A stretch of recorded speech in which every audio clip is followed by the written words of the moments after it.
Greetings car fanatics, this is my 2010 Porsche 997 Carrera S, and in this video I'll show you what $25,000 in modifications looks like.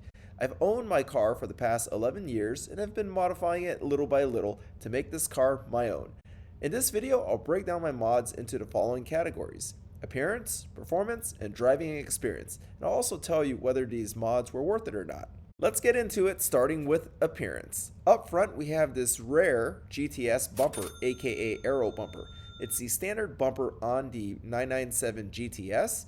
If you can get your hands on one today, you'll easily spend $5,000 or more to do the full conversion. But fortunately for me, I picked this bumper up many years ago on eBay for just $400 shipped. It had some damage on it, but I was able to repair the bumper, paint it, and PPF it, all for a total of $2,500. Definitely a lot of money for a bumper, but I think it really makes the car look cool. Next up are the headlights, which I wrapped in a tinted PPF film. At 70 bucks, it's been a great value because it has kept my headlights looking like new for the past 10 years. Moving to the side, we have these clear, genuine Porsche side markers that surprisingly only cost $60 for a set.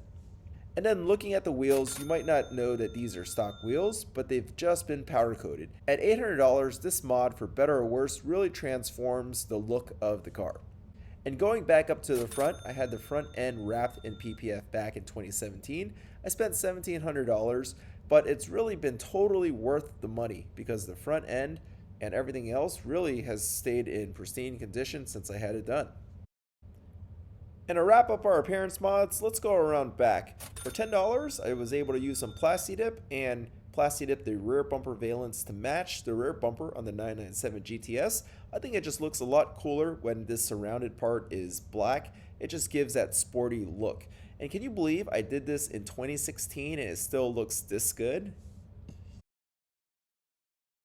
Now let's jump into performance. Starting with the suspension, I recently installed new Bilstein B6 shocks and all new control arms. This suspension refresh cost me a small fortune, but has been one of the best upgrades by far. The B6 shocks are significantly stiffer than the original shocks, so handling overall just feels a lot better. The car just feels a lot more confident in corners. But despite being stiffer, the car actually rides so much smoother over bumps. I attribute this to just brand new shocks and brand new control arms versus what I had before, but I love the way the car rides now. And then the next mod, you actually can't see it, but this car has a DSC Sports Suspension Controller, which changes the tuning of the PASM active dampers. I put the control on back in 2017. I remember noticing that the suspension wasn't as harsh, both in comfort and sport mode, and the turn-in on the car became noticeably sharper. And the last performance mod is with the exhaust. One major shortcoming of the 997.2 is the sound. From the factory, the car is just so quiet, you really can't hear it, and it just doesn't fit the character of the car. But here, we're rocking the ECG Performance Valve Exhaust, which is a company I actually started to offer affordable valve exhaust systems for the 997 and other Porsche models.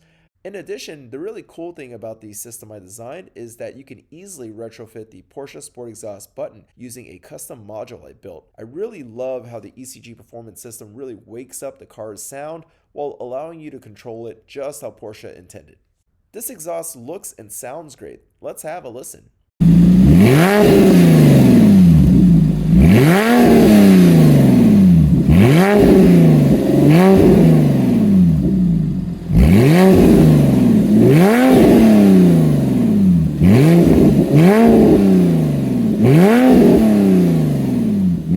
Now we're going to cover the last category of mods, which are the ones intended to improve the driving experience for the driver. Before you even look at the interior, you'll smell that something is different about my car, and no, it's not my BO. It's that new car smell. That's because I recently installed these beautiful 18-way adaptive seats and had the interior reupholstered in Alcantara. So basically my interior is what you would have found on a 997 GT3 or a 997 GTS. A problem with these standard seats was that they didn't hold you in place very well during aggressive driving. The new seats have so much more lateral support while also being more comfortable. And in the interior, you'll find at every touch point is Alcantara, from the steering wheel to the shift knob to the armrest and the door pulls. Redoing my interior cost me another small fortune, but boy does my 997 feel special now.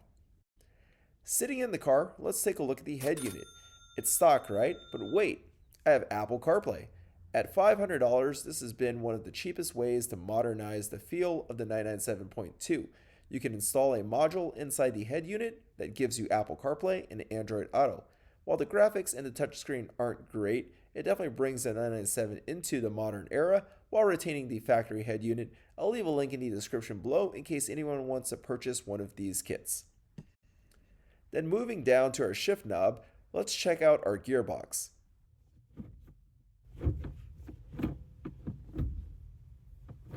Hear those solid clunks? That's because I have a numeric racing shifter under the boot. This bad boy is made of solid aluminum and has virtually no play in the shifter lever compared to the stock shifter unit. Shifting with the numeric is very mechanical. It feels almost bolt action rifle-like versus the sloppy, vague shifter that comes in the car. Alright, car fanatics, that covers all the mods on my 997. For $25,000, you'd think these mods would be more visually noticeable, right? However, nearly all the mods that I've made have been to fix the imperfections on the 997. Getting started with my build, I never consciously intended for this to turn into an OE plus build.